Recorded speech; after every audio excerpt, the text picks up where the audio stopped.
So we have a lot of communities who have perhaps migrated here recently, for example, who are impacted by overseas events. So while I can't wade into overseas sort of activities, if we disagree, that's okay. We can't see each other as enemies if that happens. Rather, we simply disagree with one another. That's okay.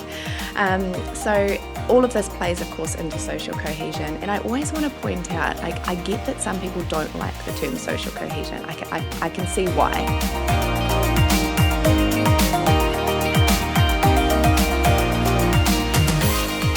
Kia ora whānau, welcome back to another podcast here. I have a lovely and amazing guest here today in studio, so let's have this conversation, kōrero. Dr. Melissa, how are you? Very good. Thank you so much for having me here. Oh, it's a pleasure. Thank you so much for making time. It's really been trying to make it happen, and we made it happen. We made it happen, yes, winning. Yeah. So I appreciate your time. Very exciting to this conversation, kōrero, we will have today. So I want to start, this is what we do with our guests. We tell them, if we give you the mic, how you would love to introduce yourself. Great, thank you. Well, ngā mihi nui ki a koe. Thank you so much for having me. As I said, he uri tēnei no Tauranga moana, ko Ngāti Ranginui te iwi. My name is Melissa Darby. I'm Race Relations Commissioner at Te Kāhui Tika Tangata, Human Rights Commission. But more than that, I am from Tauranga. It's where I currently reside, and I have whakapapa connections there. So my iwi is Ngāti Ranginui, my hapū is Ngāi Tamarāwaho. It's a great pleasure to live in such a beautiful part of the country. Love Wellington, but love the weather in Tauranga. Okay. I grew up in Christchurch though, and have equally strong connections there. It was a great place to grow up. Wow, it's beautiful. Okay. So, Dr. Melissa, I know we did some search around that you have amazing background in academia and all the journey. Then you became now Race Relation Commissioner. Mm-hmm. Would you tell us how you started your journey and what was the decision of why you do what you do? Yeah, thank you. So as I mentioned, I grew up in Christchurch. My father is Māori, my mother's Pākehā. I'm equally proud of both sides of my heritage.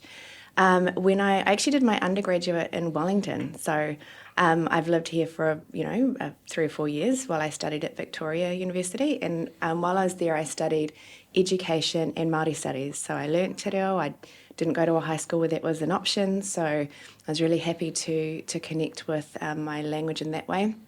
I then did my master's degree at AUT University, and at the time my hapū in Tauranga, we had just gone through our treaty settlement process, and I kind of wanted to capture that time in our history. So it was an historic piece of research with my hapū, looking at our identity, our connection to land, place, language, and each other over time. After that, I was really fortunate to be able to go to Columbia University in New York, where I spent time at the UN, but I also looked at Indigenous rights more closely. And while I was there, I learnt that literacy, as in reading and writing, is a human right. And I was like, wow, that's interesting. I just accepted, before I went to the States, a position at the University of Canterbury, where I did my PhD as part of a Better Start National Science Challenge. So that was looking at children, and essentially it's in the name, how we could give children the very best start possible in life. I worked in my PhD with Māori speaking preschool children and their families, and looked at how we could use stories in conversation to support children in their early learning and development. But I positioned the entire PhD plus then my subsequent work in academia through a human rights lens, looking at the idea that, literacy is a skill that we acquire, but it's also a tool we use throughout our life, right? It gives us access to lifelong learning, civic engagement, it improves health and wellbeing. There's heaps of research on it, I won't go into all the details now. So that was what I was doing before I had the opportunity to take on this role. And really this one was an opportunity I couldn't pass up. So, yeah. And how it's going? Do you enjoy the role? I absolutely love it. The meetings. Yeah, I love the meetings. No, in all seriousness, yes, I do really enjoy the role. It's certainly not easy at times, but that's okay. That's life. My absolute favourite part of the role is getting out in communities, meeting people who are doing incredible work in communities from different ethnic groups. I also look after within the Commission migrant, refugee and asylum seeker communities, Pacific peoples, faith and religious communities, and I also lead the Commission's work on the right to education for obvious reasons, given my background. So that work, plus of course race relations warrant, that takes me, up and down the country, and I just see this amazing stuff going on in communities that I wish the rest of the country knew about, really. Right. Amazing, beautiful. So, Dr. Melissa, now I know you're very busy in this role, but I want to ask you about there's people who are listening, watching.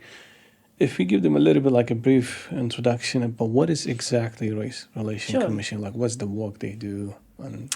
So I should say at the outset that I love to tell a story, and so I could probably tell our listeners all about the statutory legislation and the warrant and all of this, but it'd be quite boring, to be honest. Don't tell anyone I said that. But instead I'll share a story involving my son. So he's just turned 11, and when I took on the role, everybody was asking me, what does the Race Relations Commissioner do? What is this job?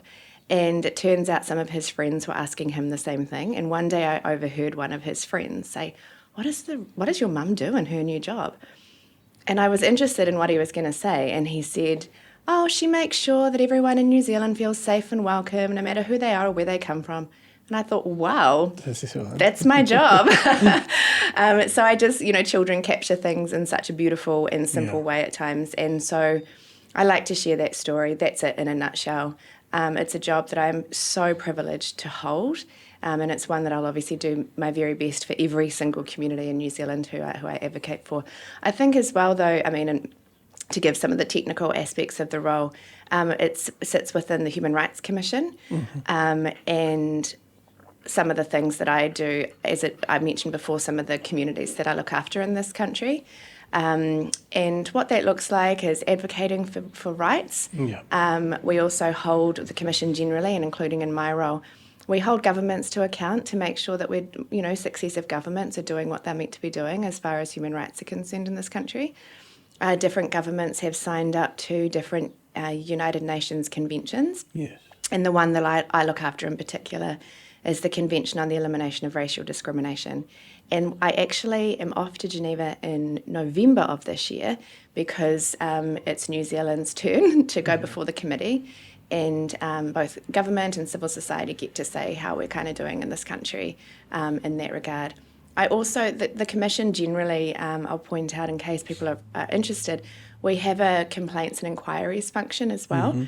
So people who experience discrimination, and obviously I look after in particular racial discrimination, they can come to the Commission and lay that complaint or get information about their rights in particular places, whether it's employment, education, schools, wherever it might be, businesses and so on. Right, wow. Lots of work. That's a little bit of the work. It's a great work, and I also love how your son have just summarized it beautifully. He sure did. That's a beautiful story. That's a beautiful way. So in this one, I'm one of them who came from a different part of the world. Now I call Aotearoa home. So I feel really this is important to have a commissioner there to be our voice, when we face such challenges. So when asking now, it's definitely, I think there will always be issue and challenges. How it's going so far since you take over of the rule. Because we are living, there's a lot of crisis overseas and things impacting. So how you see, let's say, the status of our communities, and then we can talk about social cohesion as well. You will know better because you are like the one who receive complaints or stuff, or you meet communities. What are you seeing? How does the picture look like for New Zealand at this current environment? Great question. So a couple of things. So my role is domestic, so I have a domestic mandate, but I'm well aware, given how diverse New Zealand is. I read a statistic the other day that said Auckland's the fourth most diverse city in the world. So we have a lot of communities who have perhaps migrated here recently, for example, who are impacted by overseas events. So while I can't wade into overseas sort of activities, I definitely keep an eye on things because I recognise the impact that it has on communities in New Zealand. There is a sense in some ways that New Zealand is polarised, that we're divided, particularly on public discourse. And I don't think that that's unreasonable that people feel that way. But what I think is really important to point out is that we're not divided in this country on our shared values. So the New Zealand data in the World Values Survey, which was actually completed just before COVID, so it'll be interesting to do it post-COVID and see how things may have shifted. But the data were released in 2023, and that showed that New Zealanders have been working towards, increasing sort of connections on our shared values, increasing tolerance for each other, and I think that's really important. There's a lot of noise on social media. There's a lot of, things overseas in particular impacting us here, and I absolutely recognise that. But I also think that we want to make sure that we recognise the good things too, and we do have, an increasing, we're moving in the direction of increasing tolerance and acceptance of one another, and I think that's really important that we recognise each other as fellow citizens, as fellow humans, and we treat each other, I guess, the way we would want to be treated, right? It's an old golden rule, but it's one that I think that, it sums things up pretty well. Yeah, absolutely. And I think what is also most important, like you mentioned, here, the community here inside, because I come from overseas, things can go there, but I think the most important, I may be affected from the news of seeing, still relative of the place. But this is important here because it's the life of this. So how much the support, the care we give, it's important. That's why what we do in this, let's say, through those podcasts, we try to give hope for our young people. Yeah. We give a discussion. Sometimes we may have disagreement at some point. It's fine. It's a place where that's the corridor. Because if we don't have a corridor, I think when we stop, then maybe that will be getting us away from each other and not really understanding the needs that our community need here. So by talking on this, what's your views on social cohesion? Yeah, I mean, again, look, just to your point before, I couldn't agree with you more. I think it's so important, especially, in the face of social media and so on, where, algorithms kick in and we can all retreat into our echo chambers. We have to be able to keep talking to one another. Peaceful disagreement is okay. That's what we should aim for. Yes. We don't want forced unity. That's odd. What we want is to be able to have conversations with one another, to share our ideas respectfully. If we disagree, that's okay. We can't see each other as enemies if that happens. Rather, we simply disagree with one another. That's okay. So all of this plays, of course, into social cohesion. And I always want to point out, I get that some people don't like the term social cohesion. I can see why. So I want to be really clear that I'm not talking about us all being the same as one another. Not at all. That would be really boring. I'm also not talking about us having to agree with one another on everything.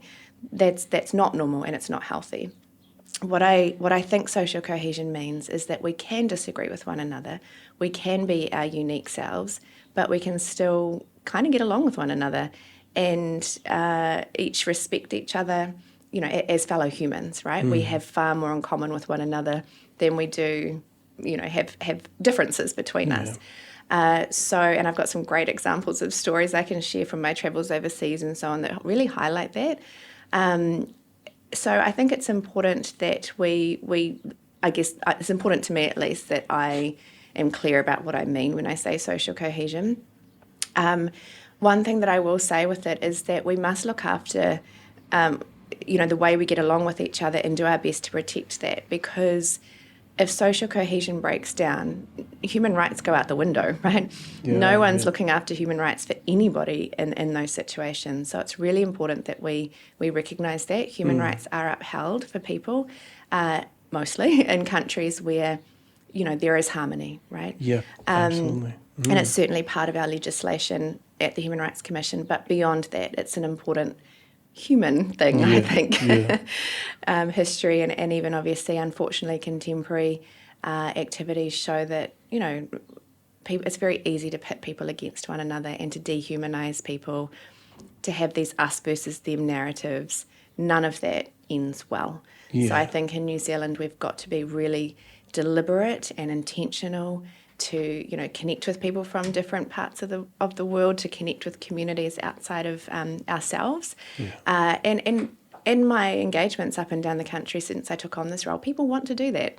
They want to meet and mix and mingle with people who are different to themselves. So we've got to make sure we provide lots of opportunities for that to happen. Dr. Melissa, that's beautiful, because I have just recently done a master's degree on paper on social cohesion. Oh, wow. So I had the opportunity to learn a lot and do a little bit deep dive on this. So I think that's what I also found, that social cohesion doesn't mean we have to agree. It's actually how we find that differences to come together. Yeah. So there will be something bring us together. We may have, let's say, 9 points different from each other, but there'll be one thing. And that's what I call it, like a chain. So if we stick with that one and strengthen that chain, then they get into second point, third point, fourth point. Then that's how will be livable society, go like a harmony, that if you have a right to speak, I have a right to speak as well. If you have, but I'm sure there will be way which is, it is the way when you have a food that brings us, or coffee like this. Of course. It's just a great way as a civilization, as a humans, that we talk about different ideas, belief, exchange this. I think that will make good cohesion when we create the spaces, create opportunities, people meet. That's what I believe most, because if, like for instance, if I give an example, in this podcast, there's many backgrounds who we work together. They come from, all of them who are volunteers. I learn about them. They learn about us. Yeah. There's some topic we don't disagree. We disagree with each other about the topic, but we find a way how to support each other, how to work with each other, how to respect the other ideas. Yeah. Sometimes I don't accept that ideas as well. You get that? It's just, that's your belief. This is my belief. And that's okay. Let's share it. Let's talk about it, and that's it. Yeah. Yeah, I agree. And also, I mean, gosh, I like hearing from people who disagree with me, because I want to hear from them, that I might learn something. Often I have. More often than not, I've actually learnt new things, and sometimes I've gone, actually, you know what? Maybe I wasn't quite right in that, and that's okay. If we sort of become really entrenched in our corners and refuse to speak to one another, or see each other as enemies, if we have different viewpoints, then that's where things can start to go wrong. And I think we need to be really careful about that, especially with social media and all of these sort of external forces at play that can do some pretty serious damage if we let them. Absolutely, and that's why we try to create the content that are real from the people. I think I appreciate this conversation we have, so we can ask Race Relation Commission, let's say the question that I was asking is, who are the people when your mind where you're trying to advocate for or making decisions in the work? Because I'm hearing the journey that you've been meeting a lot of communities. So that what also I think you step to reality of these people or understanding them. So I want to ask you next question about when it's come to your leadership style and, let's say, decision making or advocating for communities.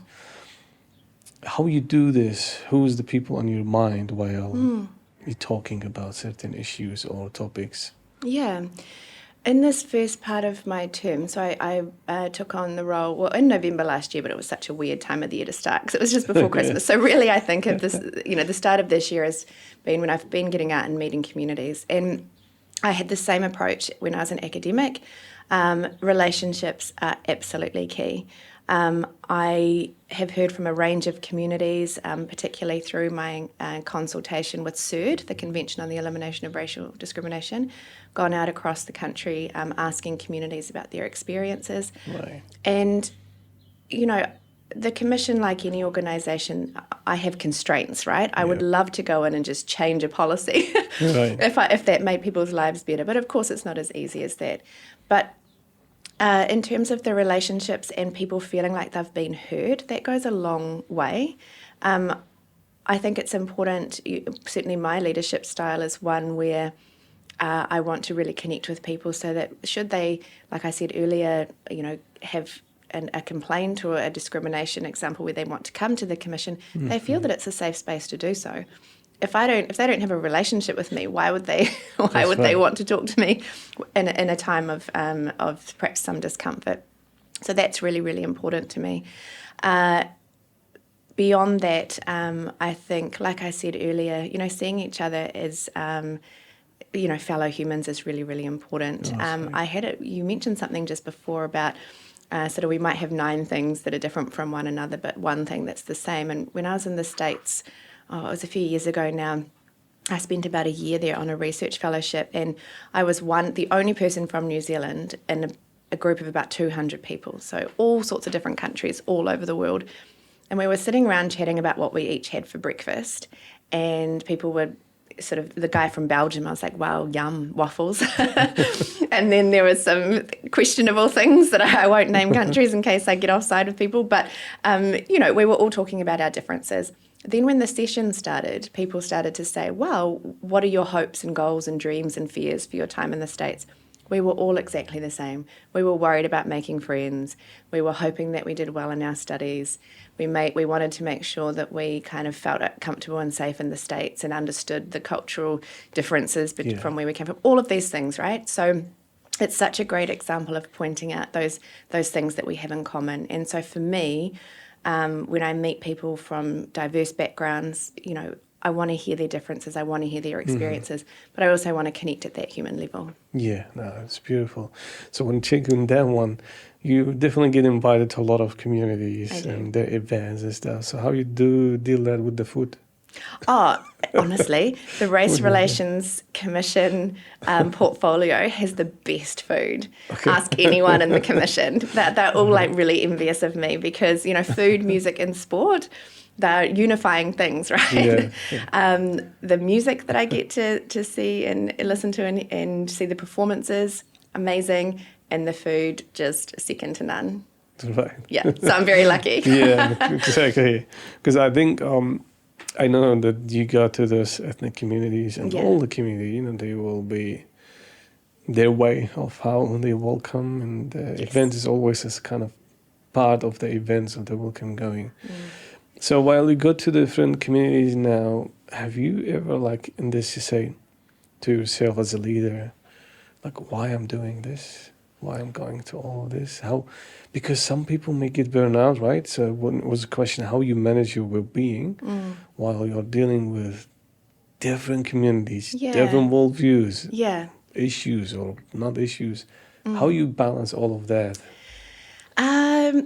Thankfully, I have a wonderful team who are, behind me in the commission, who I couldn't do this role without their advice and their manaki and, telling me, be here at this time and this day and so on. For me, the balance is important though. I, absolutely love spending time with my friends and family. So when I have downtime, I make sure that I, turn off the phone, come away from social media, come away from emails, and I'm quite strict about that. Even in my previous role, I was. I think that's important for mental health and well-being. I love reading, so I'll indulge in a good book on the couch or binge watch some latest Netflix thing. But in terms of the community engagement, it's not always easy listening to people who to hardship, right? And I don't mean that from my perspective. I mean, I really recognise the burden on communities in advocating for themselves and sharing, some of the difficulties that they may be facing. And I wish that I had a magic wand and could just make it all better. Yeah. Unfortunately, I don't. But I, like I said earlier, want to do my absolute best for communities. I will also say, though, that I leave a lot of the events so encouraged and so elated by the wonderful work that communities are doing in this country. And I would just love for everybody in New Zealand to see the incredible displays of cultural performances and looking after their heritage and sharing their different customs and so on with local communities. It's really, really encouraging. So I get a lot of energy and positivity from that as well. Yeah, well, that's beautiful. That's a good one. So there is a Race Relation Day.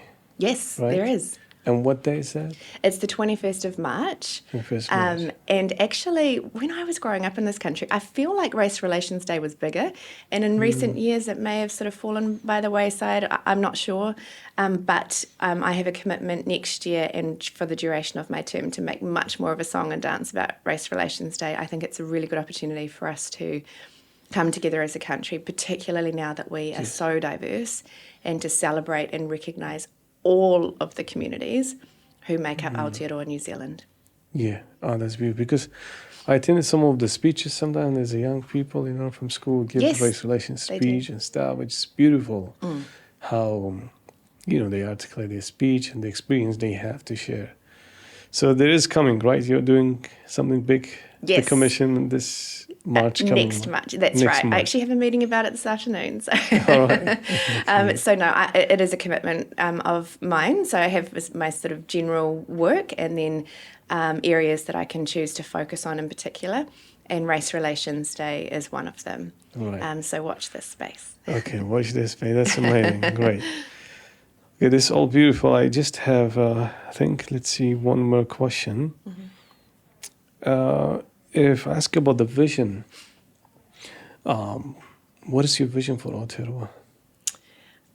I actually came into this role thinking I don't think I've ever started in a job where I hope by the end of it I've done myself out of a job. Imagine if I did such a good job that we no longer need a race relations commissioner calling out racism in this country. I know that that's probably, maybe too high an aim. I don't know, but you can but hope. Look, as I said before, we are increasingly diverse in this country. I don't actually think that we've kept up in terms of who we think of as a New Zealander. I don't think that we've kept up with the diversity of our country. So I'd love to use my storytelling background. I will be using my storytelling background to elevate the stories of all the different ethnic and faith groups that make up this country, whether they are recently arrived through a refugee pathway, through a migrant pathway, asylum seeker, whatever, or whether we've been here, for example, some communities in New Zealand, Chinese community is a good example, really, really long history in New Zealand, plus others. I would love to better highlight all of the different groups who make up this country so that everybody can see themselves reflected in the stories of Aotearoa New Zealand. I think as well it's important, stories have the power to divide and they have the power to unite. So I think it's important that we consider the stories we tell about each other, the stories that we accept about other people and groups, and of course the stories we tell about our country. So we're not perfect. I'm not suggesting that for a second, but we are luckier than a lot of countries. Absolutely. We enjoy rights and freedoms and so on that a lot of countries don't. So I think it's important that we look after each other and the country that we're pretty lucky to live in. So that would be my vision. And ultimately that we treat each other the way we want to be treated. Beautifully. Just love that. Beautiful. Amazing. And I think what is good is, this country is so blessed, beautiful. For a person like I came from a background which we have opportunity to meet with the people like you, the MPs, decision maker, and normal people. I think it's just a blessing for us and talk about them freely, Yeah. And this is something really amazing. You can't see much. It doesn't come like there's a lot of cost. Yeah. You put yourself there and you talk and stuff. That's why I love Aotearoa, That's why I hope the future brighter. Yeah. I think it's already good. It is good, because of the people. While we know the challenges of life, things will keep going and coming. But if we don't have a hope, the vision that bring us together, the vision that we stick, we be strong in difficult times, how we will survive. Yeah. When I say difficult time, could be economy, could be anything facing security or our communities. We need to think about Aotearoa as one people within our differences. Absolutely. How can we celebrate who we are in the unique ways we express what it means to be human, but also recognise that ultimately we are all human, right? Yeah. And we want some degree of unity. Just take it like this. If you have a every month there's a festival. Why not? Yeah. Like a different community. Absolutely. Let them celebrate. Why not? The food. We can get the food. Right? So that's music. why. Yeah. People can have some joy and fun and introduce, know each other and all that. So Dr. Miss, I'm coming to the end of the time of the podcast, which I love keep going. But I want to ask you a last question, which is, if there's a message you want to send to people who are listening or watching this podcast, to young people, anyone who's watching and listening, what will be that message? Look, in terms of leadership and so on, I didn't have a really set goal. I think it's important to set goals, obviously, but not to be so rigid in them that you don't see the opportunities that come up along the way. 2 years ago, I never dreamed that I would be sitting in this position now as Race Relations Commissioner. So what I have always done, though, is made sure in whatever role I'm in to get along with people, to look after the relationships, to treat people well, and those sorts of things, serve you well, I think, and obviously make people want to be around you and want to connect and engage with each other. I will also say that, like I said earlier, we're lucky to live in this country, and I don't ever want to sound like Pollyanna in that regard, and that we don't address some of the more challenging things that we may face as a country. But I also think we need to be really intentional about connecting with different people, making sure that we don't let really extreme discourses divide us, but rather where we can, like I said, peacefully disagree and still see each other as fellow New Zealanders and look after the country and the people that we're lucky to live alongside. Beautiful. Thank you so much. Appreciate your kōrero and your mahi you're doing. And I just was great for me to meet you today, this morning. Likewise. And we do this coffee. Yeah, it's delicious. Thank you. Oh, you like it? Thank you. I appreciate your time and the things you're doing in our communities and for all of us in Aotearoa. Appreciate that. Thank you. So one more thing we have in season 6, we are doing this tradition, which is our previous guest left a question for you. Oh, wow. Cool. And you don't know, only if you watch the YouTube and watch, then you will also have opportunity to write a question for the future guest that's coming. Cool. Let's see what question I have left here. Okay. I think this is it, because, yep, this is the question we have. Okay, but this question of a Voice of Aroha, I don't know, the previous guests have right. It says, where would you like to see Voice of Aroha in the next couple of years? Look, I think you're doing an incredible job. I've seen the range of people that you have, on your show. It's so important to be able to have conversations like this, across from a diverse range of backgrounds, people from a diverse range of backgrounds. If there is anything I can do to support the work that you're doing, I'm absolutely happy to do that. Keep your funding. To whoever funds you, keep your funding. I hope so. There we go. Speak right to the camera. Keep their funding. Look, just top marks to you guys. I think this is an awesome initiative, and I'm absolutely privileged to be part of it. So even bigger, even brighter, even better. Keep going. Great. So we will have you coming back in the podcast. Absolutely. I'd love to come back again. Thank you. Great. So I'd love to we do different events and panel discussion and stuff like that. So we hope to connect again more with a different mahi. Appreciate that. So that was a question unexpected, but that's a good why one. you get the question for ask. Appreciate again, Dr. Melissa, for all your kōrero and your mahi in our community, and how great, how beautiful it is we have such a race relation commissioner like you, who are upholding all the voices and bringing us together despite the differences. Yeah, I appreciate that. Thank you again. My pleasure. Thank you so much for having me. Thank you.